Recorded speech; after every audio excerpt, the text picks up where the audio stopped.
வசனம் 19, இதோ நான் புதிய காரியத்தை செய்கிறேன். அது புத்துணர்ச்சி தரவில்லையா? அதை நாம் நேசிக்கிறோம், அது சரிதானே? இதோ நான் புதிய காரியத்தை செய்கிறேன், இப்பொழுது அது தோன்றும். நீங்கள் அதை அறிவீர்களா? அதை பெற்றவுடன் அதை பயன்படுத்துவீர்களா? தேவன் நம் எல்லோருக்கும் உரிய புதிய திட்டங்களை வைத்துள்ளார். எனவே முந்தினவைகளிலிருந்து நாம் விடுபடாதவரை நமக்கு புதியது எதுவும் கிடைக்காது. இதில் உள்ள சரியான வேறுபாடுகள் என்ன? அதாவது ஆரோக்கியமான துக்கம் மற்றும் ஆவியிலான துக்கம். முதலாவதாக, துக்கம் என்பது ஆழமானது, ஒரு இழப்பினால் வரக்கூடிய மனவேதனை அல்லது ஆழமான துயரம்.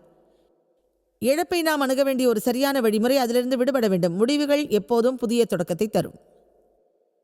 மீண்டும் சொல்கிறேன், முடிவுகள் எப்போதும் புதிய தொடக்கத்தை தரும். ஒரு கதவு மூடப்பட்டால் தேவன் இன்னொரு கதவை திறப்பார். அதை நீங்கள் விசுவாசத்தோடு எதிர்பார்க்க வேண்டும்.